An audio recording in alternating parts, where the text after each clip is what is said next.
Hi, I'm Erik Voss, and we've been getting new updates about the upcoming Venom movie, with Spider-Man's best villain getting his own solo film produced by Sony. Tom Hardy will be playing Venom/Eddie Brock, and freaking Carnage is going to be playing the villain. So Venom and Carnage together in a movie is a huge deal, and this is probably why Sony announced that this movie will definitely be rated R. And this R rating is interesting because it brings into question how Venom and Carnage could ever fit into the overall cinematic universe of Marvel characters, with the MCU known as pretty family-friendly versions of these superheroes and villains. Now, even though Sony and Marvel Studios are partnering to allow Spider-Man as a character to cross over into the MCU, and with movies like Spider-Man Homecoming, Marvel head Kevin Feige has made it clear that this will not be the case for the Venom movie. So it sounds like Venom and Carnage will be in their own separate movie universe, where maybe Spider-Man might appear, according to Amy Pascal of Sony, but Venom won't appear in scenes with, or even really reference, MCU characters like Iron Man, Captain America, Thor, or Hulk. Now, at first, this seems like kind of a bummer because these guys have a lot of fun interactions with all these other Marvel characters in the comics, but I think this could ultimately be a good thing. Why? Because Venom needs to have an R rating. He is a violent, monstrous killer, Carnage even more so. And I just don't see Marvel Studios, in the direction that it's currently going, being willing to adapt Venom and Carnage to screen in their true terrifying forms. So let's talk about Venom and Carnage, why they're such great villains, and why keeping them out of the Marvel side of the cinematic universe might be the best thing for them. And potential spoiler warning in case any of my speculation with stuff from the comics ends up being in the movie. So let's start with a little background on Venom. Venom comes from an alien race of symbiotes, who in the comics, he attaches himself to Spider-Man when he was in Battleworld, which is a big melee with a ton of different superheroes and villains. So Peter's suit was damaged, and the symbiote covered his body, giving him this new awesome black suit with a white logo. It also had a shape-shifting ability, allowing him to mimic wearing street clothes, and it gave him an unlimited and stronger supply of webbing. But then Peter learned that the symbiote was really a parasite that eventually drains all the adrenaline from its host. So he detached it using the sonic waves from the bells in a church bell tower. And then the symbiote sought out another person who hated Peter Parker, ex-journalist Eddie Brock, whose career Peter ended, and it merged with Eddie Brock, creating Venom. Now, some of this backstory was adapted for the version of Venom that we saw in Spider-Man 3 with Topher Grace, but unfortunately that movie didn't really do nearly enough with the character. Spider-Man 3 really just mostly stuck with Peter's relationship with the symbiote, which turned him into a kinda pervy dancer, with the Eddie Brock Venom subplot getting lost in Peter's conflict with Harry Osborn and Sandman. And as much as I love to watch James Franco eating pie, I'd rather see Venom do some messed up shit. And this is why I'm excited about this R-rated Venom movie. Venom is savage. A big part of his popularity is that he's very much a bizarro version of Spider-Man. And sorry to mix in a DC reference in there. Like, Peter Parker is super friendly and neighborhoody. He's a kid, he cracks jokes. But Venom is a total monster. Since he previously bonded with Spider-Man as a symbiote, all later versions of Venom have Spider-Man's powers too.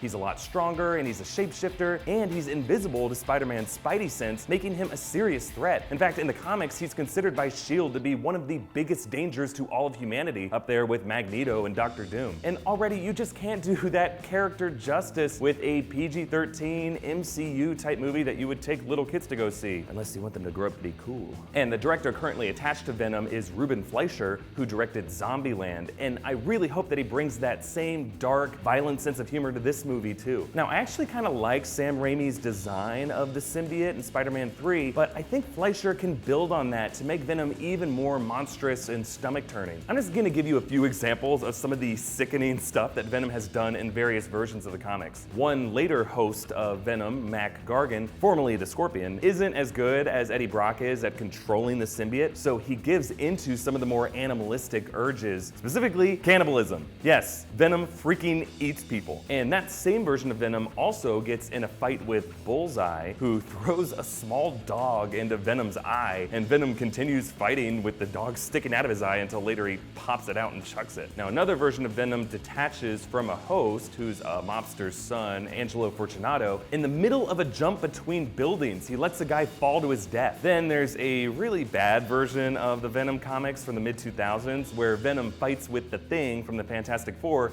and he kills him by sticking his long tongue down his throat. And then there's another alternate series of Marvel comics called What If, where the Battleworld arc that I mentioned earlier goes a different way, and Spider-Man is on a planet with his symbiote black suit, but then he gets hit with a sonic blast, and the symbiote detaches from Peter Parker's skeleton. That's right, Peter Parker had been dead dead for years, and the symbiote form of Venom was just weakened at burying his corpse all this time. But really, it's not just this insane creative violence that makes Venom a more adult character. And yeah, it isn't profanity either, it's the sex. I'm kidding, guys. I really don't want to see Venom have sex. I really shouldn't have brought up that example with the thing. Really, it's the deeper psychological component of Venom as a character. Now, as a symbiote bonded with a host, there's kind of a split personality competing for control of Eddie Brock's mind. It's a toxic balance of the two organisms' hatred, feeding and enabling each other. And that was another element that the Spider-Man 3 Venom just didn't have enough time to go into. And really, I don't know how far the MCU would be willing to explore that kind of psychological disorder. Like Iron Man 3 kind of touched on Tony Stark's PTSD from the battle in New York, and I guess Doctor Strange looked at Stephen's depression after his car accident, but the competing voices in Eddie Brock's head are something that he has to deal with in a very physical way. And that's a conflict that's gonna take a lot of maturity and patience to convey on screen. For example, look at Logan. Director James Mangold said that the R rating for that movie wasn't just so he could show Wolverine clawing through skulls, even though that was very cool and I'm glad I got to see it.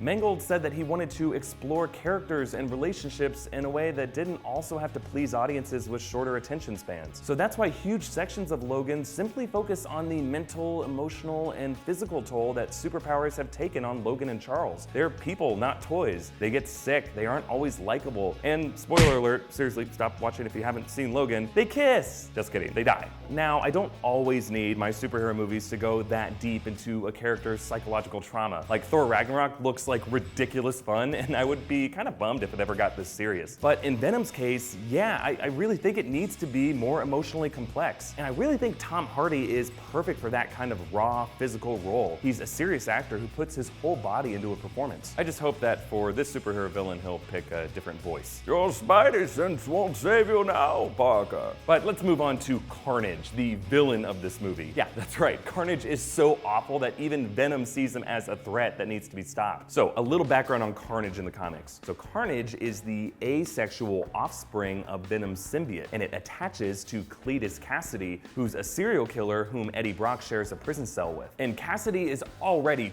totally evil. As a kid, he tortured his family dog with an electric drill, and he killed his grandmother by pushing her down a flight of stairs. He also burned down the boys' home that he was forced to live in. So when Cassidy becomes Carnage, he just goes on straight up killing sprees, just to get Spider-Man's attention, and really because he just feels like it. He murders one of Peter Parker's classmates, and he can shapeshift his arms into cutting weapons, slicing and impaling the bodies of innocent bystanders on the street and in diners. He attacks a little kid and a baby in a bathtub, and he kills people through computer screens, and he constantly fantasizes about mutilating Peter Parker. So really, as intense as Venom is, Carnage is way more extreme, and again, there's just no way this would work in anything less than an R rating. So if Sony really plans to go in this direction with a darker, more adult superhero movie universe, separate from the family-friendly MCU, they're really right to set the tone early with this Venom movie. It really is the best way to be true to what fans love from the comics. Do you think a movie version of Venom that will never cross paths with Iron Man or Captain America or Hulk, or for that matter, Daredevil or Punisher, is worth its own movie universe if that universe gets to be dark, adult, and violent? And do you think Venom should use its R rating for more extreme violence, or to explore that kind of psychological trauma stuff on a level that younger audiences just might not appreciate? Let me know what you think in the comments down below, and share this video on Twitter. You can tweet your thoughts directly to me at EA Voss,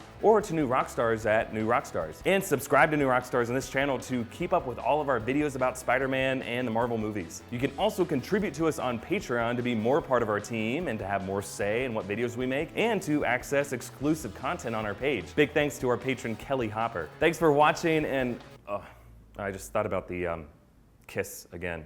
God, I can't unsee it.